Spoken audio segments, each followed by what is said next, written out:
Between 1200 and 1150 BC, more than 40 major cities across the eastern Mediterranean burned at temperatures high enough to turn mud brick into glass. Yet no empire, no king, and no victor ever stepped forward to claim the ruins. The question this video answers is, who or what coordinated destruction across 1,000 kilometers of coastline in a single generation, and why the physical evidence leaves no clear conqueror behind? The standard story blames a perfect storm of drought, earthquakes, pirates, and mysterious sea peoples, all hitting at once. But when you line up the destruction layers, the missing archives, and the absence of any successor state, the old model stops working. Here is the strongest concrete trace that makes the default story unstable. Dozens of royal palaces were systematically obliterated, their administrative centers erased, yet no new capital, no tribute records, and no victory monument ever appeared to explain who did it or why. By the end of this video, you will see exactly what the scale of coordination rules out, what the physical evidence cannot account for, and why the who and the how remain open. Right now, one checkable sign. The last clay tablets from the city of Ugarit are desperate pleas for grain and military aid, still sitting in the kiln unfired, when the city was torched, meaning the collapse happened faster than the time it takes to bake a letter. The default story says the late Bronze Age collapse was a multi-causal systems failure. Climate stress, internal revolt, trade breakdown, and opportunistic raids by displaced groups all converging at once. Earthquakes may have cracked walls, drought may have emptied granaries, and pirates may have raided weakened coasts. This explanation is taught because it avoids the need for a single villain and matches the patchwork evidence from Egyptian inscriptions, Hittite letters, and Greek legend.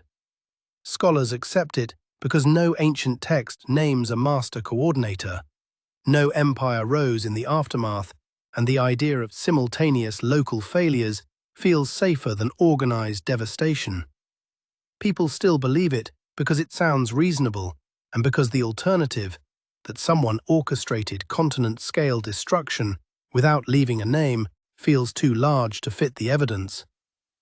But contradictions get dismissed when they are treated as isolated anomalies rather than parts of a single pattern. A fire here, a collapse there, and a trade disruption somewhere else can each be explained alone. When you see them together, clustered within 50 years across more than a dozen sovereign states, the old model begins to stretch.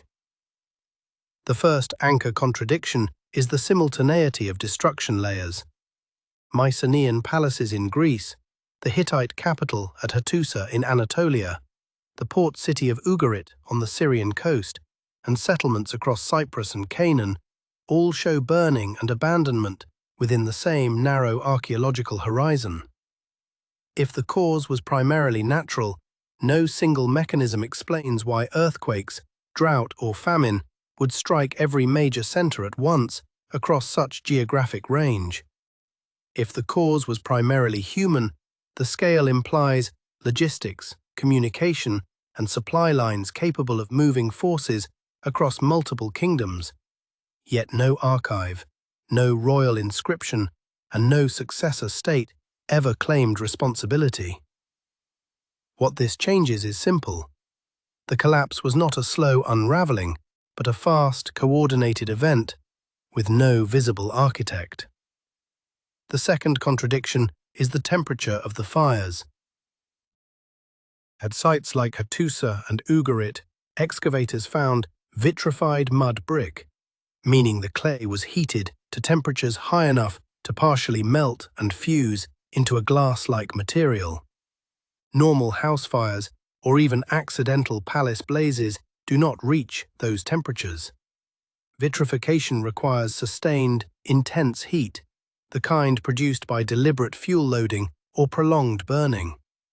If the fires were opportunistic raids or the result of internal revolt, the expected pattern would be localized damage, looting and abandonment, not systematic incineration of administrative centers.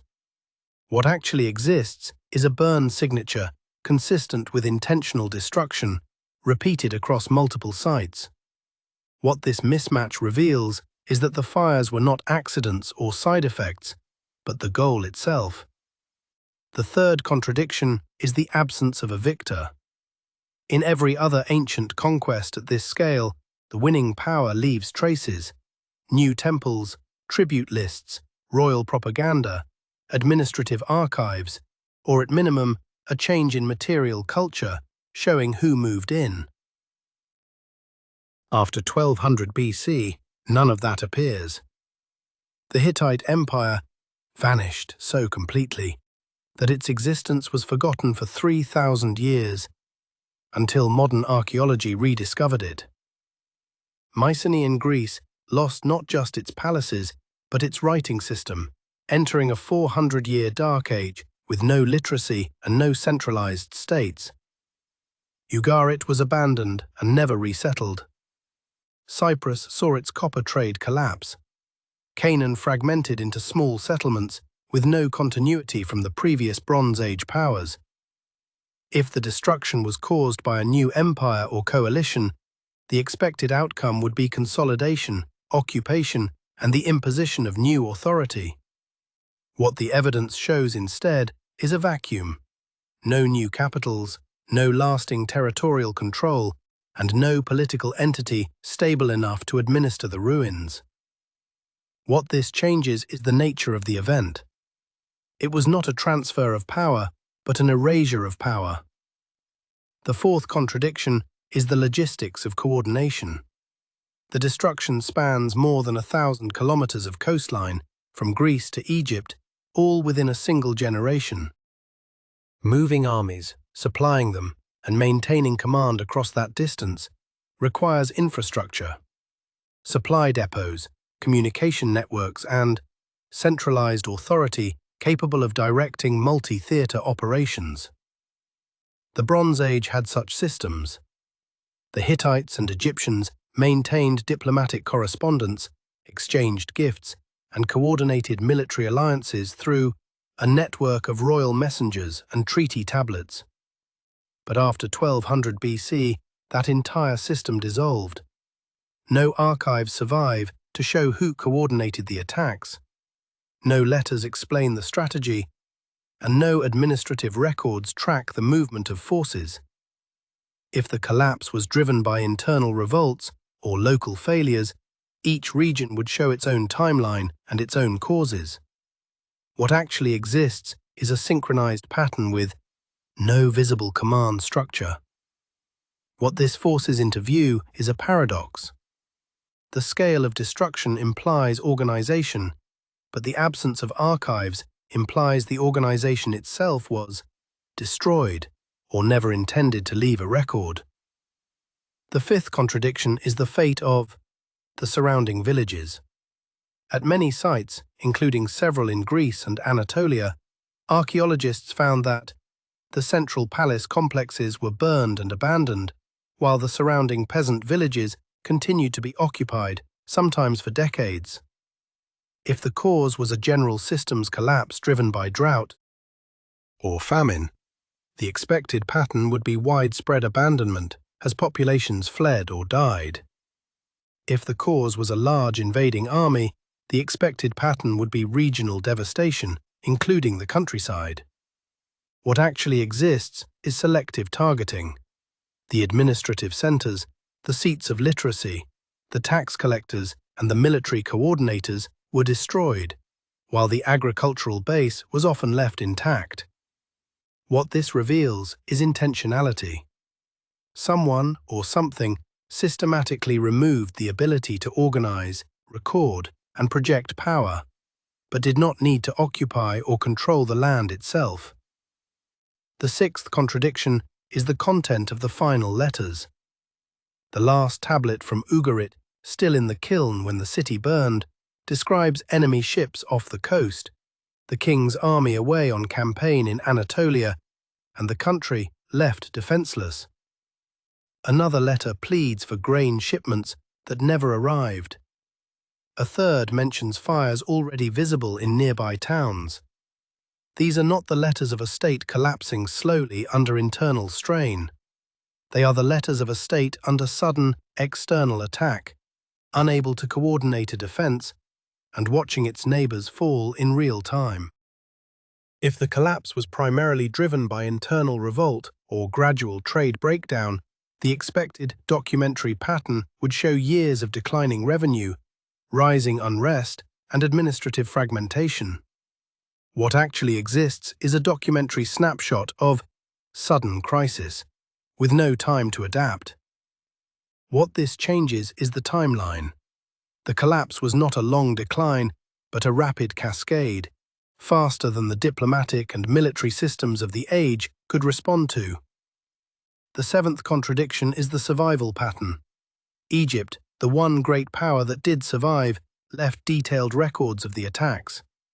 The inscriptions of Pharaoh Ramses III describe waves of invaders arriving by land and sea, some with families and ox carts, destroying everything in their path. Egypt defeated them in battle, but lost all its foreign territories in Canaan and Syria, and entered a terminal decline in wealth and power. If the attackers were purely opportunistic pirates or raiders, the expected outcome after a major Egyptian victory would be dispersal, retreat, or absorption into Egyptian service. What actually happened is that the attackers settled in Canaan as the Philistines, a new population with distinct pottery, burial customs, and, as recent DNA analysis shows, a sudden pulse of European-related ancestry appearing in Ashkelon exactly at this moment.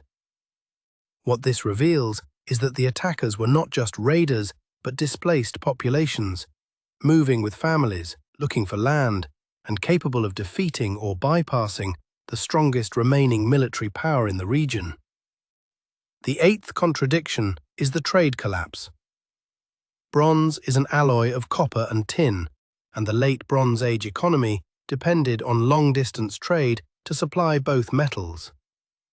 Cyprus was the primary source of copper, feeding smelters and workshops across the Mediterranean. Tin came from even farther away, possibly Afghanistan or Central Asia. When the palace systems collapsed, the trade networks that moved these metals collapsed with them. Shipwrecks from the final decades of the Bronze Age carry mixed scrap metal rather than ingots, showing that smiths were recycling old tools and weapons instead of receiving fresh supplies. If the collapse was primarily a local phenomenon in one or two regions, the expected pattern would be rerouting of trade through surviving hubs. What actually exists is a total breakdown of the copper and tin supply, forcing survivors to eventually adopt iron, a more common but harder to work metal that required entirely new metallurgical knowledge. What this changes is the scale of the economic shock. The collapse was not regional but systemic, breaking the entire Mediterranean economy at once. The ninth contradiction is the earthquake evidence. Archaeoseismology, the study of ancient earthquake damage, shows that many Bronze Age sites experienced severe seismic events in the decades leading up to 1200 BC. Cracked walls, collapsed columns, and offset foundations appear at multiple sites. Some scholars argue that a series of powerful earthquakes, possibly triggered by a tectonic storm, weakened cities just before the final attacks. If earthquakes were the primary cause, the expected pattern would be rebuilding efforts, requests for aid, and eventual recovery, as happened after earlier quakes in the same region. What actually exists is a combination. Earthquake damage followed immediately by fire and abandonment, with no recovery phase. What this reveals is that the earthquakes may have been an accelerant, cracking defenses and disrupting supply, but they do not explain the fires, the coordination, or the absence of recovery. The 10th contradiction is the disappearance of the international system. For centuries before 1200 BC, the The great kings of Egypt, Hatti, Babylon, and Assyria addressed each other as brothers, exchanged gifts, arranged royal marriages, and coordinated diplomacy through a network of letters written in Akkadian, the international language of the age. This system, visible in archives like the Amarna letters, required literacy, trained scribes, stable governments, and predictable trade routes. After 1200 BC, it vanished. The Hittite archives stop. Mycenaean Greek literacy disappears entirely. Ugarit, one of the most literate cities of the age, was erased. If the collapse was a gradual process driven by internal factors, the expected pattern would be declining correspondence, simpler language, and regional fragmentation of the system. What actually exists is a hard stop, as if the entire infrastructure of diplomacy, record-keeping, and state coordination was severed at once. What this changes is the nature of the loss. It was not just political, but cognitive. The knowledge of how to run a complex state, how to write, and how to maintain long-distance relationships was lost for generations. So who or what coordinated the destruction of more than 40 cities across 1,000 kilometers in a single generation? And why did no victor ever claim the result? The scale of the fires, the simultaneity of the destruction, the selective targeting of palaces, the collapse of trade, and the absence of any successor state together eliminate the idea that this was a slow, multi-causal systems failure. The physical evidence rules out purely natural causes, because no single earthquake or drought explains the fires, the coordination, or the targeting. It rules out purely internal collapse because the documentary and archaeological records show external attacks arriving by sea and land. It rules out a single conquering empire because no empire, no archive, and no stable government ever emerged to claim the ruins. What the evidence cannot account for is the identity and motive of the attackers. The Egyptian records call them sea peoples, but never explain where they came from, who led them, or what they wanted beyond survival and land. The DNA evidence shows they were real, mobile, and diverse. The logistics evidence shows they were organized enough to move across multiple theaters and sustain campaigns for years. But no text, no monument, and no archive survives to name them or explain their strategy. The who and the how remain open not because the evidence is missing, but because the evidence points to something the late Bronze Age world could not record. A coalition or wave of displaced groups, possibly fleeing their own environmental or political collapse, capable of destroying states but not of building a new one. What this changes for your understanding is simple. The Bronze Age collapse was not a mystery of slow decline, but of fast, organized destruction with no architect left to claim it. The fires were not accidents, but systematic. The collapse was not regional, but coordinated. And the silence that followed was not the result of lost records, but of lost systems, lost literacy, and lost states. The scale of removal, the absence of a victor, and the speed of the cascade together make the old model unsustainable. What remains is a historical paradox, an event large enough to reshape the ancient world, organized enough to destroy dozens of kingdoms in a single generation, and invisible enough to leave no name, no archive, and no successor behind. The past, at this moment, was more violent, more coordinated, and more capable of erasing itself than we were taught. If you want more investigations that test the standard story against the physical evidence, subscribe now.